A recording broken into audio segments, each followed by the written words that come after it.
Welcome everyone, मैं हूँ Sajid Samnani wish your tour से और मैं लाने जा रहा हूँ आपके लिए मजेदार videos related to study work and tourism के रिलेटेड। और यहाँ पे हम लोग बहुत सारी चीजें डिस्कस करने वाले हैं, जैसे कि अब्रॉड के लिए अभी बहुत सारे यूट्यूब चैनल्स में और बहुत सारे कंसल्टेंट वो मिसगाइडेड भी करते हैं या फिर बहुत सारी मीट्स भी होते हैं, तो हम लोग उसको रिमूव करने की कोशिश करेंगे और आपके लिए फिल्टर्ड मटेरियल लाने की कोशिश करेंगे। और हम लोग basically detail to detail discuss करेंगे ये चैनल पे कि एग्जैक्टली जो भी डेस्टिनेशन हम सिलेक्ट कर रहे हैं उसमें जाना चाहिए नहीं जाना चाहिए, क्यों है, बेसिकली वो किसके रिलेटेड है, स्टडी के रिलेटेड है, वर्क के रिलेटेड, एक्चुअली वहां पे क्या क्या अपॉर्चुनिटीज रही है, वो सारी चीजें हम लोग डिस्कस करने वाले हैं। तो आइए शुरू करते हैं आज का हमारा वीडियो स्टडी इन माल्टा से।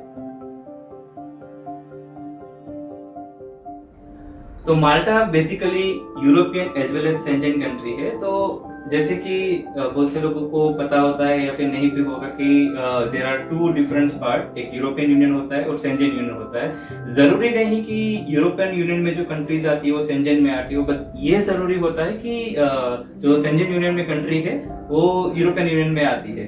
तो बहुत सारे मार्केट में बोलते हैं कि ये यूरोपियन कंट्री, बट आपको जो सिलेक्ट करना होता है वो शेंजन कंट्री सिलेक्ट करना होता है, क्योंकि शेंजन कंट्री के वीजा पे आप 27 कंट्री में ट्रैवल कर सकते हो।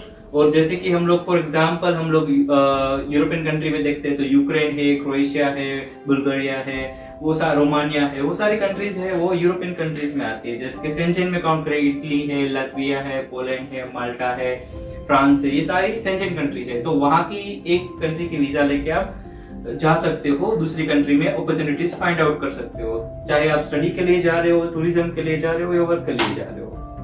और देखते हैं कि माल्टा में एग्जैक्टली क्या बेनिफिट्स रहते हैं। पहली चीजें देखें, माल्टा बहुत ही ब्यूटीफुल कंट्री है। हम लोग आपको देखें कि मिक्सचर जैसे कि आपको मालदीव जैसी फीलिंग आएगी और आपको साइट सीइंग भी अच्छे से मिल जाएगा, क्योंकि वहां पे एक वार्म वेदर है। जिनको भी ठंड से बहुत प्रॉब्लम आती है, जैसे कि आप स्कैंडिनेवियन कंट्रीज मतलब डेनमार्क, स्वीडन, नॉर्वे, जहाँ पे ठंड पड़ती है, जहाँ पे रहना बहुत मुश्किल रहता है, बट माल्टा में मैक्सिमम जो मिनिमम टेम्परेचर जो होता है वो अराउंड 10 डिग्री तक जाता है, जो हमारे इंडियंस के लिए तो बहुत ही ज्यादा सुटेबल रहता है। और वहाँ पे वार्म वेदर काउंट करें तो अराउंड 21 डिग्री सेल्सियस के अप्रोक्सी वहां पे जाता है। तो वो वेदर के लिए भी बहुत ही अच्छी कंट्री और काफी इकोनॉमिकली भी हमें बहुत ही अच्छा पड़ता है, क्योंकि इतना ज्यादा खर्च नहीं आता वहां पे जाने के लिए। और बाकी लिविंग एक्सपेंस भी वो बहुत ही कम है, तो वो भी हम लोग देखने जाने वाले आगे की क्या क्या बेनिफिट्स रहते हैं। जनरली माल्टा का लोग बोलते हैं कि माल्टा क्यों जाते हो, माल्टा नहीं जाना, इससे आप कनाडा सिलेक्ट कर लो, यूके कर लो या फिर ऑस्ट्रेलिया, ये सारी कंट्री सिलेक्ट कर लो। तो बेसिकली जो माल्टा है वो आप one kind of mini UK समझ लो। क्यों? क्योंकि माल्टा पूरे यूरोप की एक ऐसी कंट्री है जहां पे वाइडली इंग्लिश लैंग्वेज, जैसे कि आप बोल सकते हो ऑफिशियल लैंग्वेज इंग्लिश है, तो आपको लैंग्वेज बैरियर वहां पे आएगा नहीं। माल्टा पे एक स्टूडेंट में सबसे ऐसे देखते हैं कि एक स्टूडेंट पे 5 जॉब अवेलेबल है, तो एम्प्लॉयबिलिटी भी अच्छा है। तो बेसिकली आप उनको मिनी यूके बोल सकते हो, क्योंकि यूके में भी इंग्लिश चलता है, माल्टा में भी चलता है। और माल्टा का जो एजुकेशन है उसमें सबसे बड़ा बेनिफिट ये रहता है कि जो वो है यूके अक्रेडिट होता है, मतलब आपको जो डिग्री मिलती है वो यूके की अक्रेडिट भी मिलेगी और यूरोप की भी मिलेगी। और दूसरी कंट्रीज के कंपेयर में समझो कि फीस बहुत ही ज्यादा कम होती है, जैसे अराउंड 6000 यूरो, मतलब 5.5 लाख तक में आप अच्छी सी कॉलेज में वहां पे एडमिशन ले सकते हो। एज कम्पेयर टू यूके में जाओगे 15 लाख, 13 लाख, 17 लाख, 18 लाख, वैसे सारे चीजें होते हैं। दूसरी चीज, अर्निंग के पर्सपेक्टिव देखोगे तो भी आपको बहुत ही ज्यादा डिफरेंस मिलेगा, क्योंकि यूके में आप जितना कमा रहे हो उसके कंपेयर में खर्च भी इतना ज्यादा हो रहा है। माल्टा का लिविंग एक्सपेंस आप देखोगे अराउंड की 300 यूरो में आप खाने पीने का आराम से हो जाता है। एवरेज स्टूडेंट की इनकम है वो है 900 टू 1200 यूरो के बीच में, डिपेंड्स ऑन कि आप कितना काम करने को आपको मिलता है। जनरली वहां पे बेनिफिट्स में देखें तो 20 आवर्स पर वीक की आपको परमिशन मिलती है। दूसरी चीज यहाँ पे है कि आप वहां पे ज्यादा से ज्यादा काम कर सकते हो, क्योंकि वहां पे एम्प्लॉयबिलिटी बहुत ही ज्यादा है। आपको इंग्लिश लैंग्वेज वहां पे चलती है, तो आपको कभी भी दूसरी यूरोपियन कंट्री की कंपेयर में आपको कभी भी वो ऐसा प्रॉब्लम नहीं आएगा कि यहाँ पे जॉब नहीं है। और हमारे स्टूडेंट्स का हम लोग का बताया कि वो जितना भी वहां पे लैंड किए उसके 10 दिन के बाद उसके पास जॉब थी।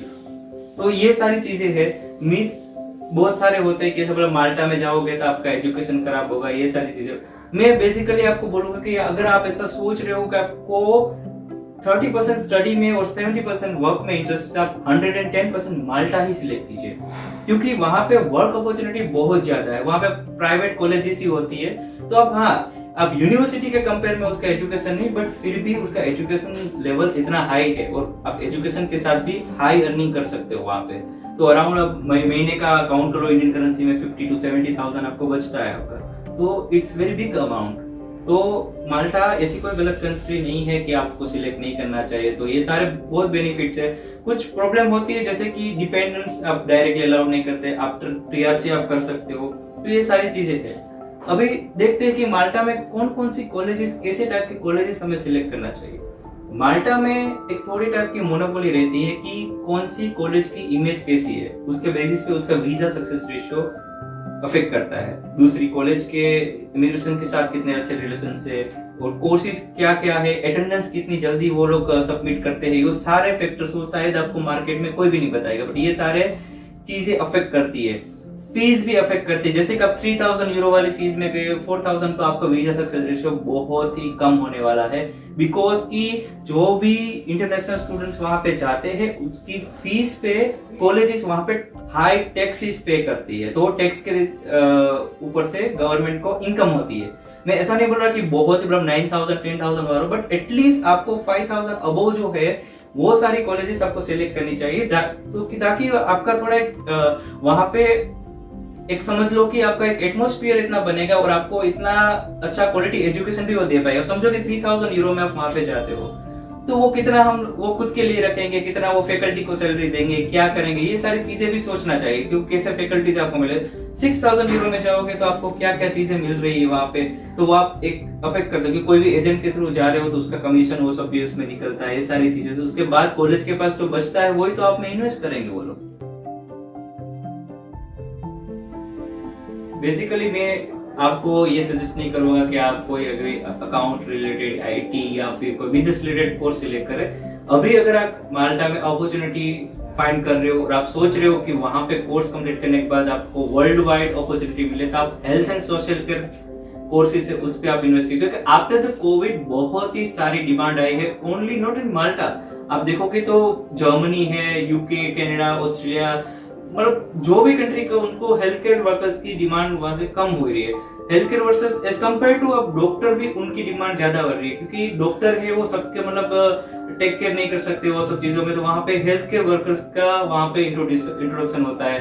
हेल्थ केयर वर्कर्स में खाली नर्सेस नहीं आते, बट उसमें बहुत सारे अलग अलग डिपार्टमेंट में आते हैं, जैसे कि वहां पे केयर टेकर है या फिर ओल्ड एज होम में जो भी लोग आते हैं, क्योंकि वहां पे अब्रोड में क्या होता है कि basically hospitals and old age home वहां पे मर्ज होता है, तो वहां पे उनकी ट्रीटमेंट्स वो सब होती है।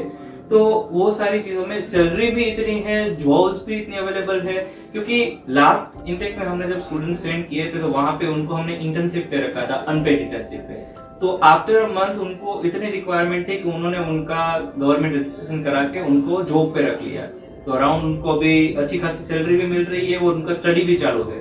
और सबसे ज्यादा बेनिफिट वहां पे ये रहता है कि आपको वहां पे स्टडी ऑलमोस्ट ऑनलाइन मिल जाता है। कोई कोई कॉलेजेस 100% ऑनलाइन एजुकेशन आपको प्रोवाइड करती है, ताकि आप जॉब के साथ आप स्टडी भी कंटिन्यू कर सको। जैसे कि आप जॉब पे हो तो आपके मोबाइल पे वहां पे आप कनेक्ट करके आप वहां पे एजुकेशन गेन कर सकते हो। और बाकी सब जो होता है एग्जामिनेशन, कोई कोई कॉलेजेस एग्जामिनेशन पे डिपेंड है, कोई कोई आपका असाइनमेंट्स पे आपको देती है, तो एक अलग अलग कॉलेज पे डिपेंड करता है। और दूसरे वहां पे लेवल वाइज कोर्सेज होते हैं, जैसे कि समझो कि बैचलर्स और मास्टर्स वैसे सब वर्ड्स वहां पे ज्यादातर नहीं होते। वहां पे ऐसा होता है कि लेवल 4, लेवल 5, लेवल 6, लेवल 7। तो लेवल 4 जो कोर्सेज है बेसिक डिप्लोमा कोर्सेज होते हैं, जो इनिशियल लेवल पे अगर आप जा रहे हो, अगर आपने 10th पास कंप्लीट किया जाना चाहते हो, तो मैं रिकमेंड करूंगा लेवल 4 पे जाइए। हाँ, लेवल 4 पे टीआरसी नहीं मिलती, क्योंकि लेवल 4 जो है वो 1 साल से कम का कोर्स होता है, जैसे 10 मंथ का होता है वैसा, बट आप उसमें लीगली आफ्टर 3 मंथ्स आप वर्क कर सकते हो उसके अंदर। दूसरा है लेवल 5। लेवल 5 मतलब 1 साल से ज्यादा का कोर्स होता है, जो लेवल 5 का होता है, लेवल 4 से एक थोड़ा आगे।